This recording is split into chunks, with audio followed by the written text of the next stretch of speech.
ધોરણ 12 સુરેખ નિયત સંબંધ એના માટેનો ખૂબ જ અગત્યનો વિડીયો છે.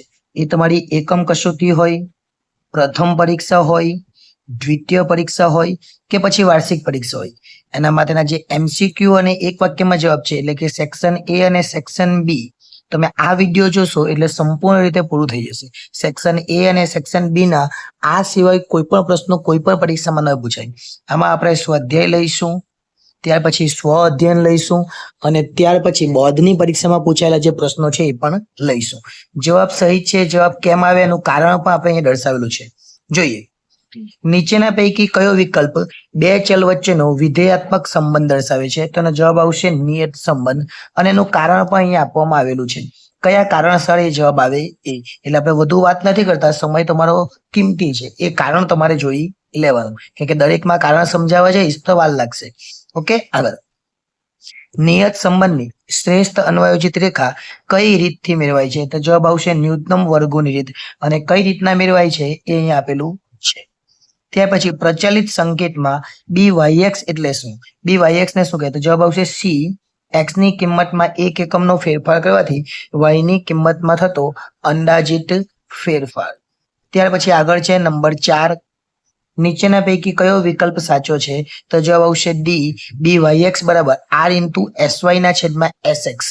આગળ, નિયત સંબંધ રેખા કયા બિંદુમાંથી હંમેશા પસાર થાય છે? તો x બાર અને y બાર માંથી પસાર થાય છે. ત્યાર પછી આગળ જોઈએ, y ની x પરની નિયત સંબંધ રેખાના કિસ્સામાં અનુમાનની ત્રુટિ E એટલે શું?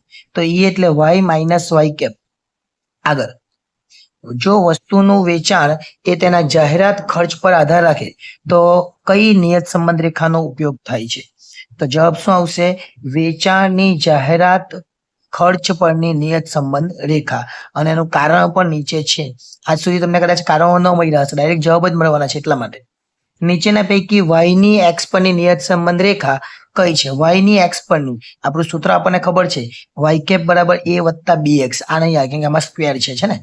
આગળ, સહસંબંધાંક r ની કઈ કિંમત માટે નિયત સંબંધાંકની કિંમત શૂન્ય થાય છે? કઈ કિંમત શૂન્ય હોય તો જ શૂન્ય થાય.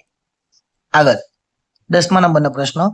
બે ચલ વચ્ચેના નિયત સંબંધના અભ્યાસમાં નિશ્ચયતાનો આંક એટલે શું? એને r² કહેવાય, એટલે કે સહસંબંધાંકનો વર્ગ. શું આવશે? સહસંબંધાંકનો વર્ગ b આવશે, એટલે એને r² કહેવાય. આગળ, જો y ની x પરની નિયત સંબંધ રેખા y કેપ બરાબર 10 વત્તા 3x હોય અને x બરાબર 20 હોય તો જવાબ કેટલા? તો જવાબ 70 આવે. કેવી રીતના આવે તે નીચે અહીં આપેલું છે. જો અહીંયા 20 મૂકી દીધા એટલે 60 થઈ ગયા અને 70 થઈ જાય. જો y ની x પરની નિયત સંબંધ રેખા 2x વત્તા 3y માઇનસ 50 હોય તો BYX ની કિંમત કેટલી થાય? તો -2 ના છેદમાં 3 થાય. અને કેવી રીતે થાય તે અહીંયા આપેલું છે. જો અહીં તમે જોઈ શકો, આ -2 ના છેદમાં 3 કેવી રીતના થઈ. બરાબર, 50 ને આ બાજુ લઈ જવાનું, ત્યાર પછી આ 2x છે 3x છે y ના બાજુ રાખવાનો અને પછી y બરાબર x ની કિંમત મૂકી દેલી છે એટલે જવાબ આવી જાય. બધી આપેલું છે અહીંયા, એટલે તમે જોઈ લેજો. 13 નંબરનો પ્રશ્ન. y ની x પરની નિયત સંબંધ રેખા y કેપ બરાબર 30 માઇનસ 1.5 અને x ની કિંમત આપેલી. જવાબ આવશે 15. કેવી રીતના આવે છે એ પણ અહીંયા આપેલો છે. સમય બગાડતા નથી, આપણે જોઈ લેજો. જો u બરાબર x માઇનસ 15 ના છેદમાં 10 અને v બરાબર y માઇનસ 50 ના છેદમાં 2, BYX બરાબર 7.5 હોય તો VU કેટલા થાય? તો VU કેટલા થાય? 37.5 થાય. કેવી રીતે થાય? તો એના માટેનો આખો દાખલો અહીંયા ગણીને બતાવેલો છે, તમે એ પણ જોઈ લેજો. 15 નંબરનો પ્રશ્ન છે. જો r બરાબર 0.8 હોય તો સાપેક્ષ ચલના કુલ ચલનનો કેટલો ભાગ નિયત સંબંધ મોડેલ દ્વારા સમજાવી શકાય? કેટલો? 64% ભાગ. આનો વર્ગ કરે એટલે થઈ જાય, કેટલા થઈ જાય? 64% થઈ જાય. જો અહીં 64 આવી જાય, વર્ગ કરે એટલે છે ને, એટલે એ પણ આવી જશે. એટલે અહીં સ્વાધ્યાયના પ્રશ્નો પૂરા થાય, પછી સ્વાધ્યાયના B વિભાગ જોઈએ અને પછી સ્વ અધ્યયન પણ જોઈશું. આગળ, સુરેખ નિયત સંબંધની વ્યાખ્યા.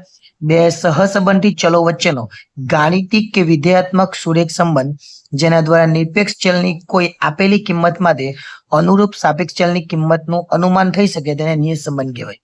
નિયત સહસંબંધાંકની વ્યાખ્યા પણ આપેલી છે. સુરેખ નિયત મોડેલ આપેલું છે, આ મોડેલ ખાસ યાદ રાખવાનું.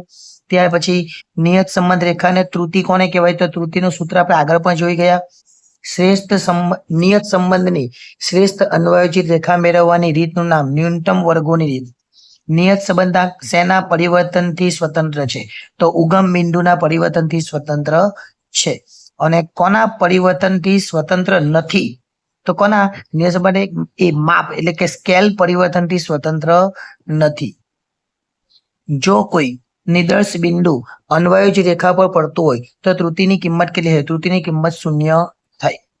માપ એટલે કે સ્કેલના પરિવર્તનથી જો x અને y બંને ચલો વચ્ચેની કિંમત બમણી કરવામાં આવે તો નિયત સંબંધાંક બદલાશે.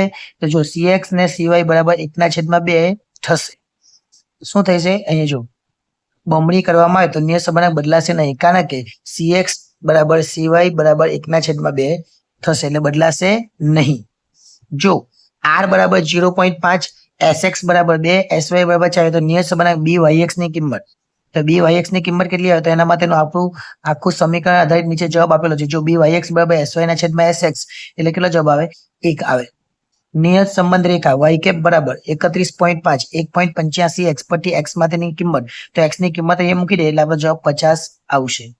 27 નંબરનો પ્રશ્ન. જો y બરાબર a વત્તા bx જ્યાં b ગ્રેટર ધેન 0 એટલે b 0 કરતા મોટો હોય તો r ની કિંમત કેટલી થાય? તો r ની કિંમત 1 થાય. અને જો y બરાબર 5 - 3x y ને સંબંધ દર્શાવે તો r બરાબર કેટલા આવશે? -1 થશે. હવે આપણે સ્વ અધ્યયનના પ્રશ્નો જોઈએ. જો આ બધા સ્વ અધ્યયનના છે, એમાં પહેલા વિકલ્પો જોઈશું અને પછી એક વાક્યમાં જવાબ. ખાસ ધ્યાન આપજો, કોઈ પણ પરીક્ષા હોય તમને આનાથી બહારનો એક પણ પ્રશ્ન ન પૂછે એટલે ખાસ ધ્યાન રાખજો. માનવ આનુવંશિકતાના અભ્યાસ દરમિયાન કયા આંકડાશાસ્ત્રીએ સૌપ્રથમ નિયત સંબંધ પદનો ઉપયોગ કર્યો? તો જવાબ આવશે સર ફ્રાન્સિસ ગાલ્ટન. સુરેખ નિયત સંબંધ મોડેલ y બરાબર એ આલ્ફા વત્તા bx વત્તા u માં u એ કેવો ચલ છે? u એ વિક્ષેપ ચલ છે. જો વસ્તુનું વેચાણ એ જાહેરાત ખર્ચ પર આધારિત હોય તો કઈ નિયત સંબંધ રેખાનો ઉપયોગ કરશું? કઈક નિયત વસ્તુના વેચાણની જાહેરાત ખર્ચ પરની નિયત સંબંધ રેખા. નિયત સંબંધ રેખાના અન્વયોજનની કઈ રીત વ્યક્તિલક્ષી છે? તો વિકર્ણ આકૃતિની રીત એ વ્યક્તિલક્ષી છે. નિયત સંબંધ રેખા y કે બરાબર a વત્તા bx માં a એટલે શું? a એટલે અંતખંડ કહેવાય. આગળ, નિયત સંબંધ રેખામાં કયો સંકેત નિયત સંબંધ રેખાનો ધાર દર્શાવે છે? તો b એનો ધાર દર્શાવે છે. નિયત સંબંધ રેખા હંમેશા કયા બિંદુમાંથી પસાર થાય? આ આપણને આગળ પણ આવી ગયું હતું, x બાર અને y બાર.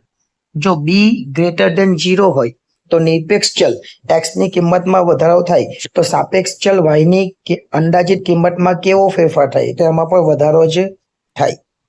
આગળ, નિયત સંબંધ રેખા મેળવતી વખતે ત્રુટિના વર્ગોનો સરવાળો કેવો હોવો જોઈએ? તો ન્યૂનતમ હોવો જોઈએ.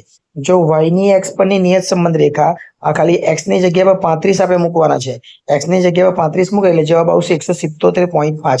આવા દાખલા આગળ પણ જોયા છે, ચેક કરી લેજો. ત્યાર પછી આગળ, y ની x પરની નિયત સંબંધ રેખા આમાં x બરાબર 50 મૂકવાના અને x બરાબર 50 મૂકે એટલે આપણો જવાબ 25 આવે. જો -25 પણ છે એ નહીં, આપણે કેટલા આવે? 25 આવે. આગળ, ત્યાર પછી આગળ જોઈએ. જો y ની x પરની નિયત સંબંધ રેખા 5x - 9y વત્તા 108 બરાબર 0. આવો દાખલો એક આગળ પણ આપણે આપેલો હતો, -2/3 જવાબ ત્યારે આવતો હતો. અત્યારે જવાબ આવશે 5/9. કેવી રીતના આવે તે આગળના વિકલ્પમાં જોઈને પછી તમે ટ્રાય કરજો. બરાબર, ચલો આગળ. જો r² બરાબર પછી સ્મોલ r² બરાબર 1 થાય તો x અને y વચ્ચે કેવો સંબંધ છે? સંપૂર્ણ સુરેખ સહસંબંધ કહેવાય. કેવો? સંપૂર્ણ સુરેખ સહસંબંધ.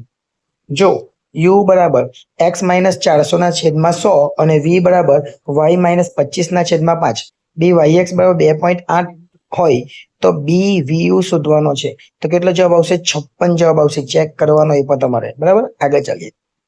જો v બરાબર 15 કૌંસમાં y - 75 ને u બરાબર 6 કૌંસમાં x - 50 તો 3.5 bvu આપેલો હોય તો yx કેટલો થાય? yx આવશે 1.4. બે ચલ વચ્ચેનો નિશ્ચયતાનો આંક 0.49 છે. સહસંબંધાંકની કિંમત, નિશ્ચયનો આંક એટલે સ્ક્વેર કહેવાય. તો +- 0.7 આવે, કેમ કે -0.7 નો વર્ગ કરે તો બી 49 જ થાય અને +7 નો કરે તો પણ 49 જ થાય, પણ 0.49 છે એટલે માઇનસ પ્લસ 0.7 આપણો જવાબ આવશે. છેલ્લો સવાલ પછી એક વાક્યમાં જવાબ. જો r બરાબર 0.6 હોય તો સાપેક્ષ ચલના કુલ ચલનનો કેટલા ભાગ નિયત સંબંધ મોડેલ દ્વારા સમજાવી શકાતો નથી? જવાબ આવશે 64. કેટલો? 64. આગળ ચાલીએ. જો આવો એક સવાલ હતો એ આપણે એમાં પણ વિકલ્પમાં જોયો, એ આગળના વિકલ્પમાં આપણે જોઈ લીધો, એ ફરીથી એકવાર હું તમને ચેક કરીને બતાવી દઉં. બરાબર, જોઈએ. આવી ગયો. કેટલા ટકા ભાગ સમજી 64 આવે એટલે કદાચ પેલામાં તમે ચેક કરજો 36 આવશે. કેટલા આવશે? 36. 64 નહીં આવે પણ 36 આવશે. કેવી રીતે 36 આવશે એ કેવું. જો 6 છે તો 6 નો વર્ગ કેટલો થાય? 36 જ થાય ને, એટલા માટે. એટલે એકવાર ચેક કરી લેજો. ત્યાર પછી બી ની અંદર નિરપેક્ષ ચલ કોને કહેવાય?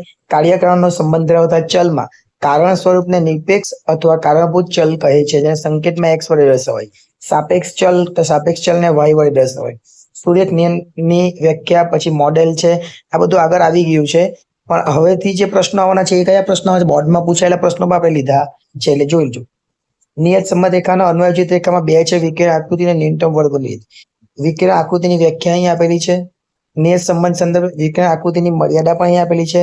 વ્યક્તિલક્ષી શા માટે છે એ પણ અહીં કહ્યું છે. નિયત સંબંધની શ્રેષ્ઠ અન્વયોજિત રેખા મેળવવા કઈ રીત ઉપયોગી છે? તો ન્યૂનતમ વર્ગોની રીત ઉપયોગી છે. ત્રુટિની કિંમત ધન ક્યારે મળશે? ન્યૂનતમ વર્ગોની રીતે મેળવાયેલ નિયત સંબંધ રેખા ઉપર તરફ આવેલા બિંદુમાંથી ત્રુટિ ધન મળે. ત્રુટિની કિંમત ઋણ ક્યારે મળે? ન્યૂનતમ વર્ગોની રીતે મળેલા અથવા મળતી નિયત સંબંધ રેખા નીચેની તરફ આવેલા બિંદુ માટે ત્રુટિ ઋણ મળે. શ્રેષ્ઠ અન્વયોજિત રેખા એટલે શું એ પણ જોઈ લેજો. નિયત સંબંધાંકને બીજા કયા નામે ઓળખવામાં આવે? તો નિયત સંબંધાંકને નિયત સંબંધ રેખાના ઢાળ તરીકે પણ ઓળખવામાં આવે, જેમ આપણે બી શોધીએ. જો નિયત સંબંધ રેખાનું જો સહસંબંધાંકનું ચિહ્ન ઋણ હોય તો નિયત સંબંધાંકનું ચિહ્ન કેવું હોય? તે પણ ઋણ જ હોય. બી ગ્રેટર ધેન 0 હોય તો બી ની કિંમતનું અર્થઘટન કેવી રીતના થાય એ અહીં લખેલું છે. ત્યાર પછી ઋણ હોય તો બી ની કિંમતનું અર્થઘટન કેવું થાય? ન્યૂનતમ રેખા y ની પ્રાપ્ત કિંમત માટે અનુમાન y કેપ ક્યારે સમાન મળે એની વાત કરી છે. ત્રુટિ શૂન્ય મળે તેવા કિસ્સામાં. ત્રુટિ એટલે શું એ પણ એનો જવાબ આપેલો છે. ત્યાર પછી નિયત સંબંધાંકની કિંમત પર ઉગમ બિંદુ અને માપના પરિવર્તનની અસર જણાવવાની છે. y કેપ નું સૂત્ર આપેલું છે, એના પરથી અર્થઘટન કરવાનું છે. 2-3 દાખલાઓ આપેલા છે એ પણ જોઈ લઈએ. r બરાબર 0.75 r ઇન્ટુ sx ના છેદમાં sy ના છેદમાં sx મૂકી દેવું એટલે 1.75 જવાબ આવે. ત્યાર પછી બીજો બી એક દાખલો આપેલો છે એ પણ જોઈ લેજો. 40 નંબરનો પ્રશ્ન છે. સહસંબંધાંકનું ચિહ્ન જણાવવાનું કીધેલું છે. ઋણ ન્યૂનતમ વર્ગોની રીતે મળતી નિયત સંબંધ ઉપર તરફથી ત્રુટિ કેવી હોય તો ધન અને ત્રુટિ કેવી હોય તો શૂન્ય. આ આપણે આગળ પણ ઉપર જોયું. હવે બોર્ડમાં પૂછાયેલા પ્રશ્નો. બોર્ડમાં આ ચેપ્ટરમાંથી શું પૂછાયું છે એ જોઈ લે. નિયત સંબંધ રેખા કયા બિંદુમાંથી હંમેશા પસાર થાય? આગળ 2 વાળા જવાબ જોયા અને બોર્ડમાં પણ આ પૂછાયેલો છે. જો y ની x પરની નિયત સંબંધ રેખા 2x + 3 આ બોર્ડમાં પણ પૂછાયેલો હતો અને ઉપર પણ આપણે જોઈ લીધું. y ની x પરની નિયત સંબંધ રેખાના કિસ્સામાં અનુમાનની ત્રુટિ e એટલે શું થાય? તો y - y કેપ. આ બધા સવાલ આગળ આવી જ ગયા હશે, પણ અત્યારે હું તમને એ કહું છું કે આગળના જે સવાલો આવી એમાંથી બોર્ડમાં કયા પૂછાયા એમ. ન્યૂનતમ વર્ગ શ્રેષ્ઠ અન્વયોજિત રેખા કઈ રીતથી મેળવાય છે? તો ન્યૂનતમ વર્ગોની રીતથી. 2 ચલ વચ્ચેના નિયત સંબંધના અભ્યાસમાં નિશ્ચયાંકનો આંક એટલે શું? સહસંબંધાંકનો વર્ગ. એક પણ પ્રશ્ન એવો નહીં આવશે જે નહીં આવ્યો હોય. 7 જ વિકલ્પ અત્યાર સુધી બોર્ડની પરીક્ષામાં પૂછાયેલા છે આ ચેપ્ટરમાંથી. નિયત સંબંધ પદનો ઉપયોગ સૌપ્રથમ કયા આંકડાશાસ્ત્રીએ કર્યો હતો? સર ફ્રાન્સિસ ગાલ્ટન આવે, પણ ગાલ્ટન કદાચ બોલાય છે. જો 0.8 હોય તો 0.64 એટલે કે 64% જવાબ આપણો આવશે. ત્યાર પછી બી ની અંદર કયા કયા પ્રશ્નો પૂછાય એ પણ જોઈ લે. નિયત સંબંધાંક શેના પરિવર્તનથી સ્વતંત્ર છે? તો ઉગમ બિંદુ એનો જવાબ આવશે. નિયત સંબંધાંકની વ્યાખ્યા. નિરપેક્ષ ચલ x ની કિંમતમાં 1 એકમ ફેરફાર કરતી સાપેક્ષ ચલ y ની કિંમતમાં થતો અનુમાનિત ફેરફાર એને નિયત સંબંધાંક કહેવાય. જો કોઈ નિર્દેશ બિંદુ અન્વયોજિત રેખા પર પડતું હોય તો ત્રુટિની કિંમત હંમેશા શૂન્ય થાય. હંમેશા યાદ રાખીશું આ. નિયત સંબંધની શ્રેષ્ઠ અન્વયોજિત રેખા મેળવવા માટેની રીતનું નામ ન્યૂનતમ વર્ગોની રીત. નિયત સંબંધ રેખા y કે બરાબર a + bx માં અચળાંકો a અને b શું કહે છે? a એટલે અંતઃખંડ અને b એટલે ધાર આપણને કહેવામાં આવે છે. નિયત સંબંધ પદનો સૌપ્રથમ કયા આંકડાશાસ્ત્રીનો ઉપયોગ કરેલો હતો? તો સર ફ્રાન્સિસ ગાલ્ટન. સુરેખ નિયત સંબંધ મોડેલ જણાવવાનું છે, આગળ ઘણીવાર આવી ગયું છે. અને છેલ્લો સવાલ છે, નિયત સંબંધાંક બી ગ્રેટર ધેન 0 નું અર્થઘટન. નિરપેક્ષ ચલ x ની કિંમતમાં 1 એકમનો વધારો થાય તો સાપેક્ષ ચલ y ની કિંમતમાં 2 એકમો જેટલો અંદાજિત વધારો થાય. વધારો થાય તો વધારો ને ઘટાડો તો ઘટાડો જ. એટલે અહીંયા જે બધા પ્રશ્નો હતા એ કયા હતા? તો એ અને બી ને લગતા હતા. એમાં તમે એ ના સ્વાધ્યાય જોયા, સ્વ અધ્યયન જોયા, બી ના સ્વાધ્યાય જોયા, સ્વ અધ્યયન જોયા. એમાં અત્યાર સુધી બોર્ડમાં શું પૂછાયું એ પણ જોઈ લીધું અને બી માં પણ અત્યાર સુધી બોર્ડમાં શું પૂછાયું એ પણ જોઈ લીધું. આટલા પ્રશ્નોની તૈયારી કરો તો તમને એ અને બી જે પ્રશ્ન છે એ અને બી ની અંદર તમને બોર્ડની પરીક્ષા હોય, એ એકમ કસોટી હોય, એ પ્રથમ પરીક્ષા હોય, એ બીજી પરીક્ષા હોય કે વાર્ષિક પરીક્ષા હોય, કોઈ પણ દિવસ તમને મુશ્કેલી થશે નહીં. બસ આ વિડીયોને એકવાર જોઈ લેજો જેથી એ અને બી એ તમારું ક્લિયર થઈ જાય. આભાર.